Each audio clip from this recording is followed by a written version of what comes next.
How do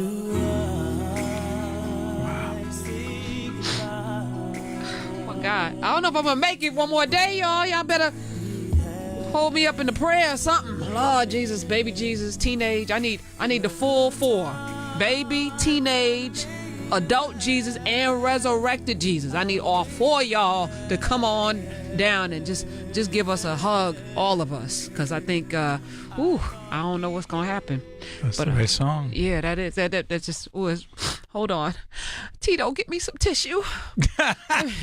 Let me. You went there. Yeah, I always do. I have no problem. Let me welcome to the show. He's a buddy of mine, and you slipped up and said how long we knew each other, and that just ages us. So I'm just don't do that again. But known him for quite some time. Can't you say back in the day? Back in the day, yeah, very very gracious man, and he was. I love being interviewed by you, so we decided to turn the table. We did a great interview, which we tweeted out. We'll tweet out the link again. Let me welcome to the show. He's a man that needs no introduction, but I'm going to introduce him anyway. He's a doctor. He's a pundit. He's also a great interviewer. Steve Adubato. He's got a new book called Lessons in Leadership. Welcome to the Karen Hunter Show. It is my honor, my pleasure. I've been looking forward to coming here, being with you, being on this show. And I will also tell you this. I mean, our one-on-one on PBS series. I mean, we think we have a decent social media following, but as soon as we let people know that Karen Hunter was coming on for the one-on-one interview, we all of a sudden had a bunch of people following us who had not been following us before. So I just want to say thank you. Yeah, our family is vast here. We got a loving, supportive family. Family. That's what we do, and we have to. So when you listen to Barack Obama say those things about his and he hasn't changed message. He always has talked about having hope in humanity from the beginning to the end. He's good leader. Is he a good leader? You know, I have to tell you, in my book Lessons in Leadership, I gave Barack Obama mixed reviews. He gets points for his compassion, for his humanity, for his dignity, for his ability to handle very difficult situations in a calm way. And I will tell you, I wish I had some of that skill set. No drama, Obama. That's right. And coming from, listen, my excuse sometimes for having a hot head is that, you can appreciate this. Being born and raised in Newark, New Jersey, now sometimes I will just say I overreact to things because in my neighborhood there was a lot of overreaction, but that's a ridiculous, crappy excuse. The fact is, what I really always liked about President Obama was that he was calm and that he had a reasoned demeanor in the most difficult of circumstances. Where I was critical of him was there were times I felt he took too long to act, that calm demeanor did not communicate a sense of urgency, whether it was, in fact, with healthcare.gov breaking down, and he was like, listen, there are a few glitches, we got to get it together. No, you got to move faster. Some heads have to roll. I don't mean Donald Trump anger. Right, so I was going to pivot, right, because we've gone from somebody who is measured, who reasoned, to this. Are we, and I asked this question of our audience, and y'all can participate, 866-801-8255. Are we truly two Americas, or are we Sybil? Are we schizophrenic? Do we have split personalities? Are there people out there who absolutely appreciate Barack Obama and admire him and voted for him, and that same person also pulled the lever for Donald Trump? So I'm struggling, like a lot of other people, in different ways, And here's my conclusion about this. We are two Americas. There are people who are on the polar ends of this whole thing. Like there are friends of mine who I cannot have a conversation with. Meaning, if I say, I wrote an article, I was on a station you're on a lot, MSNBC. I was on with my good friend Joy Reid, right? Who you know well. I was on with Joy, and I said, listen, she was talking about the book. How do you analyze Trump's leadership traits? I said, look, he says what is on his mind. He tweets. It's fine. Okay, great. But here's the problem. He shoots from the hip. It's hard to interpret what he's really saying. It could be dangerous. People are trying to make sense of what he's saying. And frankly, his skin is so thin, he cannot take any criticism without punching back. And his response is, you said something about me first. I heard my 12-year-old say that the other day. Here's my point. I can't tell you how many friends of mine who support Trump who said, you bashed him. I said, wait a minute. I didn't vote for Trump. I want to be open to him because I want him to succeed, but you wouldn't accept that from your 12-year-old. You wouldn't accept from your 12-year-old the way he speaks about women. You wouldn't accept from your 12-year-old the criticism and the negativity and the name-calling from your 12-year-old, but you'll accept it in the President of the United States. Well, that's different. No, it's not different. My point is this. Right. Even if you voted for Trump, even if I did not and I want him to succeed, we have to have some semblance of to be able to step back and agree on some semblance of human decency. And even if I disagreed with Barack Obama, I never questioned his love and commitment for this country, his sense of decency, his humanity, his empathy, his lack of narcissism, which is bleeding off the charts right now, about to go into 1600 Pennsylvania Avenue. Oh, that's my problem. Steve Adubato, how do we get there? Because I struggle every day, I to try to make sense of things, right? When I woke up, I struggle. Yeah, I struggle because you want to think that people are reasonable. Right? Even we could disagree on a host of things, right? And I have plenty and you of and friends. I disagree. Yeah, but that's the nature of people. Who do you agree Reasonable with 100%? people. Right. You don't agree with your mother 100% of that. No, I don't. So if we can have family members that we don't agree with and yet still love, why can't we have civil discourse around issues that we don't agree on and yet come to a place where it's not just let's agree to disagree, but like I see your point. I just don't agree with your point. You were on our show, our PBS One-on-One show, and you said something like, and if I get this wrong, you'll correct me because you've done it before. You said, much of the victory of, and my friend Michael Eric Dyson said this recently on CNN the other day. He said that a lot of the victory for Donald Trump was racist. It was a racist vote. And I think you said something like many of those who voted for him are racist. And I was like, I got a lot of friends who voted for him, and I don't want to believe they are. I disagree with you to some extent, but you want to know something? I wanted to understand your point of view because your point of view, Karen, is you come from a place that I don't relate to. We grew up a few miles apart from each other, right, but we didn't live the same life. Right. And I'm sitting there saying to myself, I need to understand where she's coming from, even if I don't agree or think I agree with what she's saying. And I'm saying to myself, is that a liberal point of view? Is that a conservative point of view? Or is that a point of view that says, I don't have all the damn answers and I want to know where some other really smart person is coming from? That is not happening on Twitter. That is not happening on Facebook. That is not happening in Washington. I assure you, it's not happening on cable news. So what do we do about that? 866-801-8255. Because tomorrow, literally, we're ushering in a new reign. And it's given life to vitriol, nastiness, hatred. We're not politically correct. All of this stuff is validated, right? Which is why I can't. You ask me, will you give him a chance or do you? No. No. Yes, you will. No. And what I will, if he does something good, you'll acknowledge it. I will, because that's I'm reasonable. You'll give him a chance. But that's not giving somebody a chance. That's not saying, oh, everything you've done, you're not going to be held accountable for. Nah, we agree on that. Right. But I think people have a hard time with that. Yeah, I want the country to succeed. Same here. Absolutely. So I'm not giving them a break. That's what I'm talking about. So when I hear give them a chance, I'm hearing give them a break, and I'm saying no. I'm keeping my foot on your neck, and I'm keeping Karen, sorry for interrupting. It's your show, but here's the thing: the column I wrote last week. By the way, go check out. Can I plug Twitter? No, we plug you. We're good. Sorry, There's a reason why. See, here's the thing. Let me just pause you. We do an organic situation here. All right. We don't push anything. We're not selling anything. We're having conversations, and I believe this is how I live my life. That if you provide value, people will want to know who you are, and they're going to want. But we also do a great job. Thank you, Jameson, of tweeting out your book. The link. Jameson, I'm sorry. It's an insecurity. I was just trying to, let it get out there. Your Twitter handle, you're going to get that, right? So let's talk. Can I tell you why I said it? Because I wrote this column on Trump. And it is there, all right? People find it. And here's what I said about this guy. I said, my problem, one of my biggest problems with him is he's so angry and mean-spirited, and the name-calling is such that it isn't even about politics anymore. It is about human decency. It is about character. And I'm going to tell you something right now.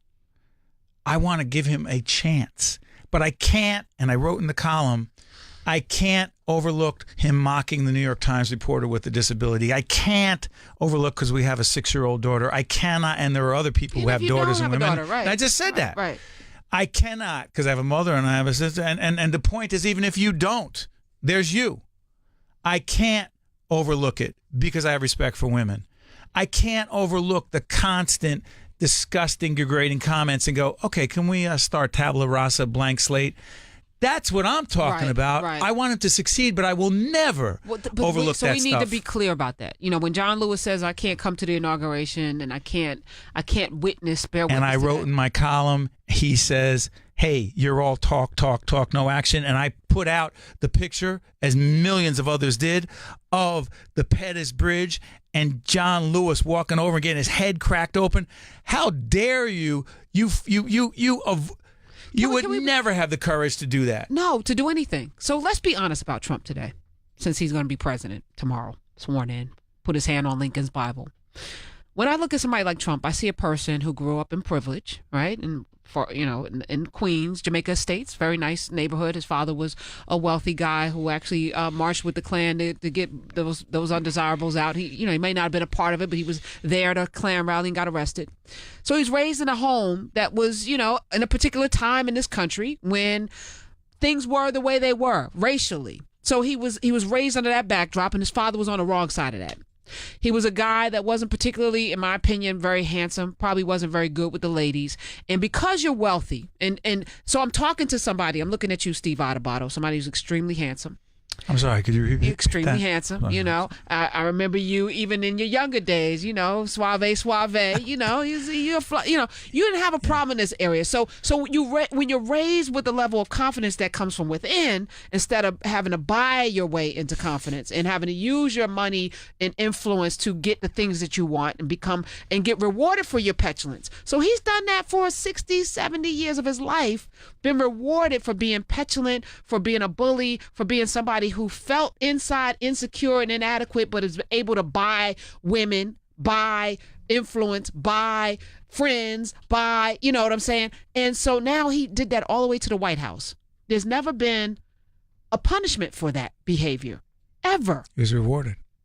So what do you say to kids? You're raising children, people raising children. I'll be damned if my kids talk like that. Right, but I'm saying, how do you tell people that there's no value to that when somebody rode that attitude all the way to the highest office in the land? Because here's the deal. I actually have a 14-year-old who will be listening to this. He's in school right now, but he'll listen later. Who, in all candor, is somewhat open. Not to Trump's rhetoric, but he wants to understand his trade policy. And here's the point. I'll say to him, Nick, it is not allowed in this house. We do not speak that way. It's just not who we are. And if the response comes back, well, he won, my response is this. I respect winning, but I respect human dignity a hell of a lot more. And the consequence of winning in that fashion is not nearly worth it because his reputation is in tatters.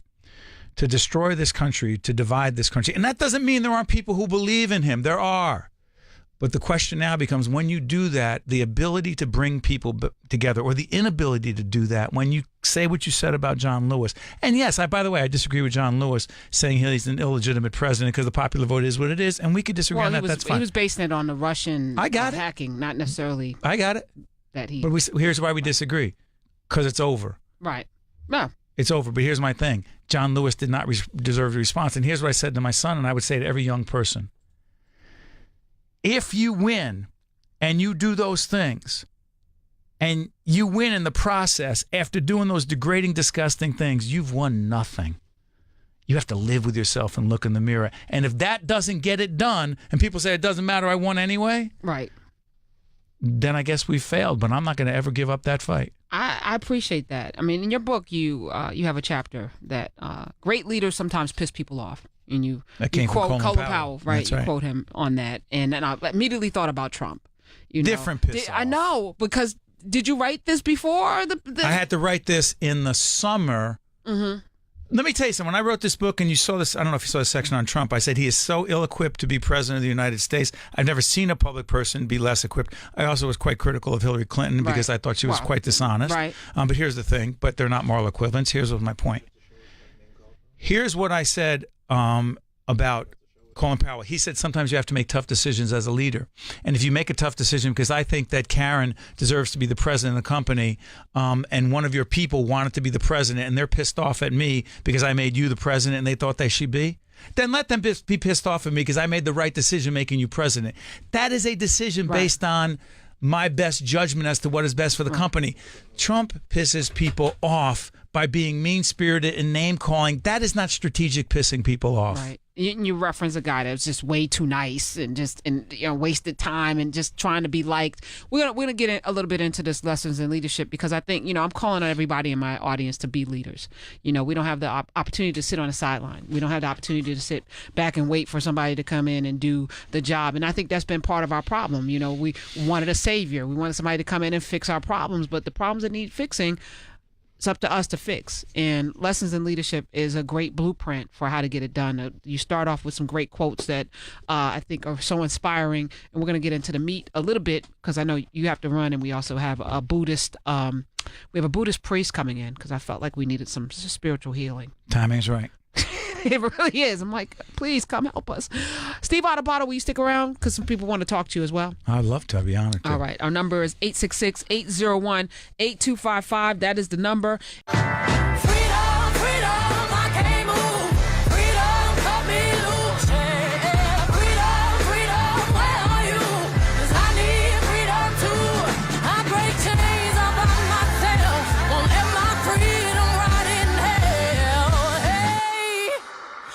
Keep on running because the winner don't quit on themselves.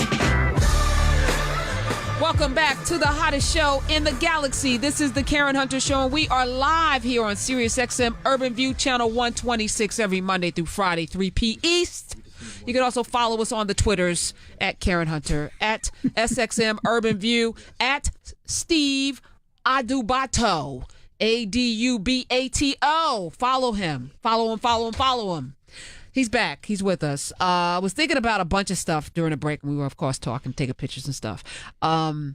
Leaders, right? Yeah. So we have a Twitter troll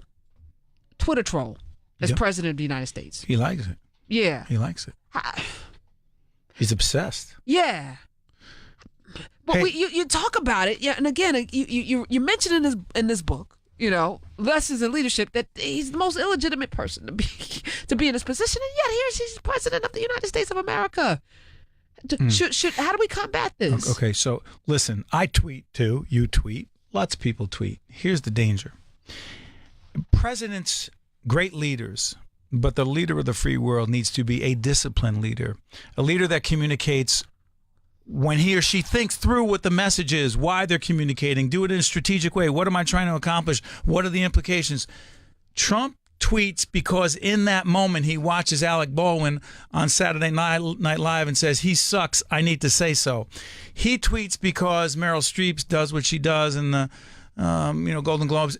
She's overrated. He tweets because John Lewis says he's an illegitimate president and has to say he's all talk, no action. John Lewis. Right. He tweets from the gut.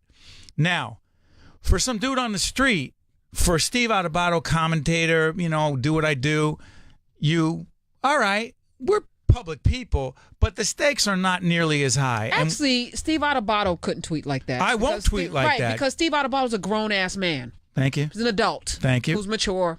And I got kids. Right. And I got a family. Right. And I got a name. Right. Not only that, but inside of you, you're not so insecure. And I go on Twitter and I hear people say, you're a jerk, you're a liberal, you're a right-wing conservative, you're a racist, right. You're a this, you're a that, I hate you, you suck on TV. And I'm sitting there going, I got to get back on everyone. I got to say. Do you?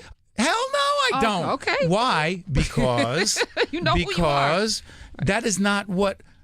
Forget about leaders, Karen. That is not what mature people do in their 50s or whatever. You're not getting any argument from anybody listening. Probably. Well, if you disagree, call us 866-801-8255. But his response is, this is what you cannot have in a leader, much less a president. He started it. She started it. That's third grade I'm not going to say shit. That's You third just grade it. stuff. Yeah, you said it. That's third grade stuff. You can't do that because you will start wars. You will start unnecessary battles. You will create unnecessary consequences. And when he's challenged, here's the other thing I wrote about leadership.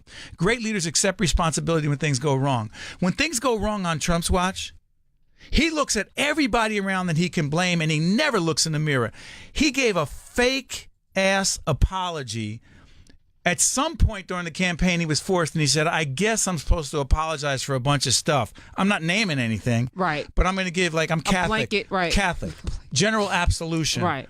It doesn't work. Because when you're Catholic, you got to... But it does work. No, Steve, everything you're saying, everything you're saying is undermined by, I'm looking at an inauguration. Yeah, well...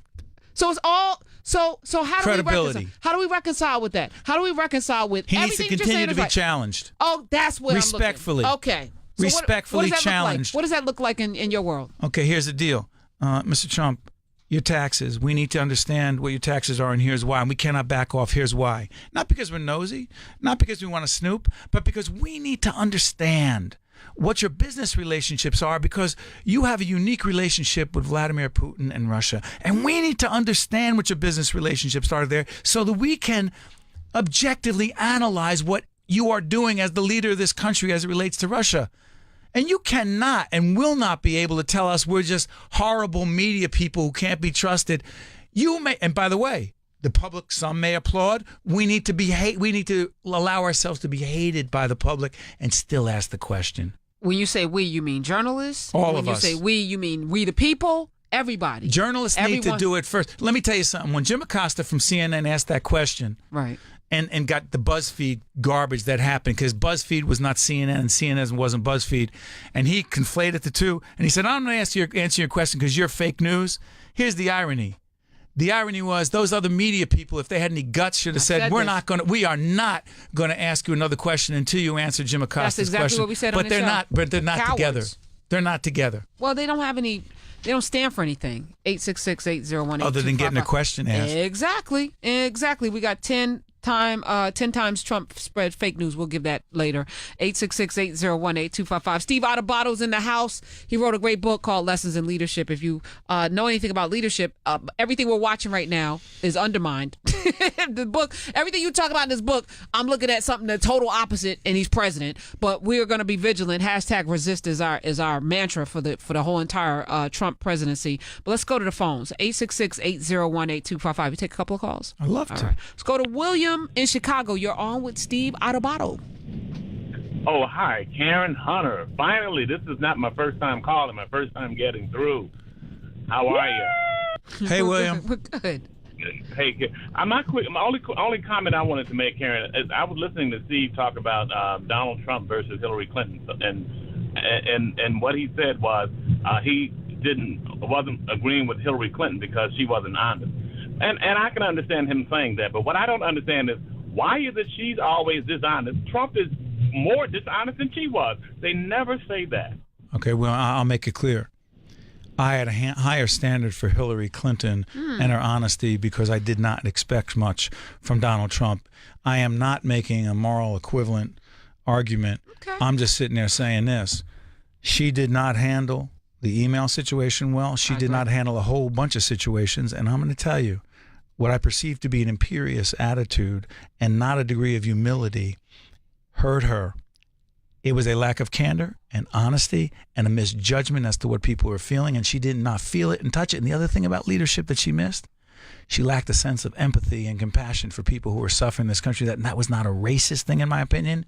There were people in the so-called Rust Belt who wanted to hear from her, wanted to have a sense that she felt her pain. Yeah. And when you don't show up, that's a lack of leadership. My view. I still voted for her. My view. See? 866-801-8255. I love that. Because I think part of being grown people is being able to say what you just said. It's not rooted in hatred. You're not a misogynist. You're not, those are just facts. I voted for her because she was way better than the other guy, but man, was she flawed. Me too. Me too. I didn't sit there and go, my mother, who is, should I say her age? She's listening now. She won't talk to me. 32. She's like, I'm so excited. I'm voting for the first woman, and it's going to be the last time in my life. I said, Ma, that's your standard? Well, yeah, I said, Ma, my standard's higher. My standard's higher, but I'm still voting for her. Anyway. Steve Adubato, so we're here now. Tomorrow. We're stuck. We are? Are we? Yeah. Okay. For 4 years. Okay.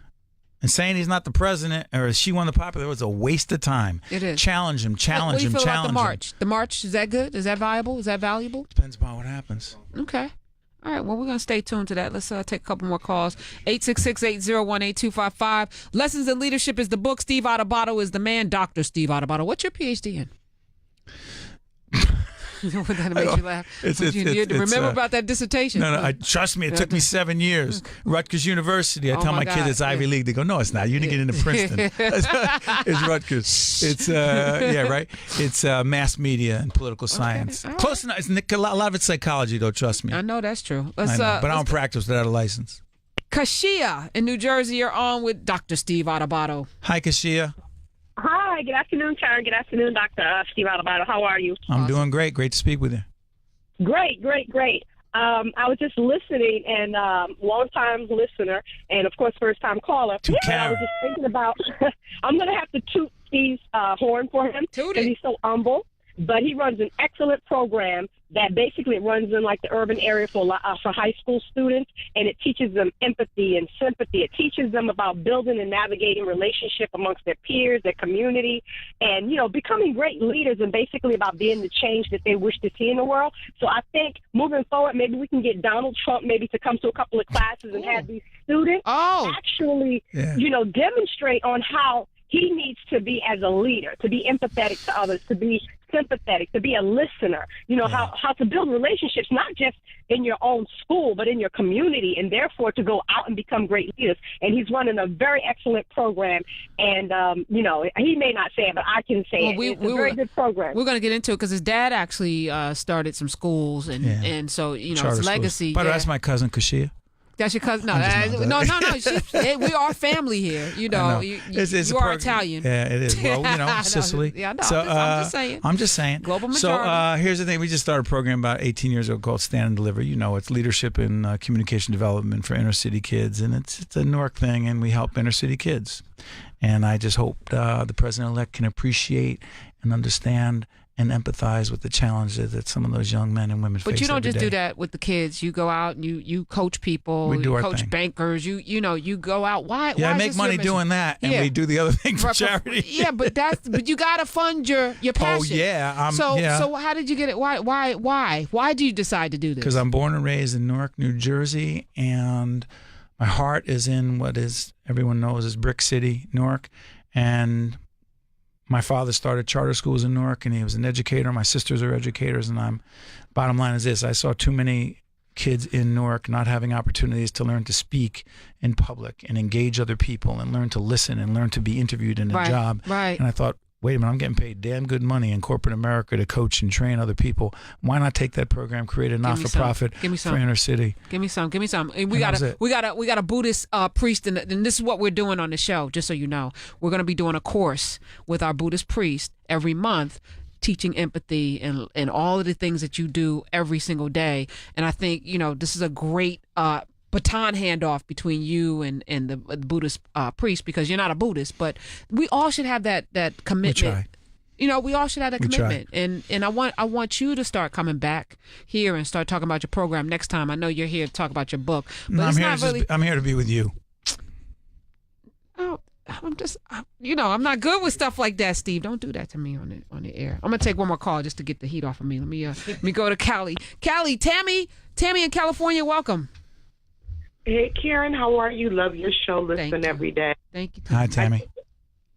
Hello. I just wanted to make a comment. And you were speaking earlier in reference to Trump's relationship with Russia. I had read an article where his son had did I think it was a seminar trying to get investors. And his son said back in 2013 that he had an obscene amount of investors from Russia to invest in some sort of venture.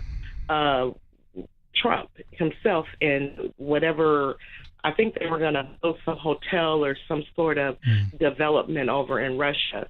So I think that is why he has such a warm relationship with Putin. All right. Thank you. We'll never know. We won't until he shows his taxes, which we probably won't see either. Steve Adubato, before we let you go, again, the book is Lessons in Leadership, and you think you did a yeoman's job trying to unpack this, even though we're in the midst of this. And I'm glad that we're here during this time together, because I think we're going to do some great, tremendous things as people. Trump actually did something. He brought people together, after all. I'm looking at this march all over the country, all over the world. There are women marching. People who never really talked before are now talking and engaging and figuring out ways to run for office and to be better, parents, better stewards of the gifts that have been given. And you're an example, and we're coming together more and doing more things. So Trump actually inadvertently did something that I think he didn't plan for. But see, Trump's a healer. Look at that. I'm sorry, that was not right. That wasn't right. I went into high. Yes, but you are right. You're right. And Steve, I appreciate you. I definitely want to have you back on. I don't care what you're working on. We should definitely unpack the program anytime. That you're doing. And too. You promise to come back PBS one-on-one anytime? Man, I come there every day. I'll be a co-host. I'll sit in your lap. Then nobody pays attention to me. My ego is not that strong. I can handle that. Look. If you just let me sit on my good side one time, Steve. Just no. You got both. Your team knows you got two good sides. I only have one. No. You're cute on both sides. Steve Adubato, thank you for being here today. I appreciate it. My pleasure. Thank you. All right.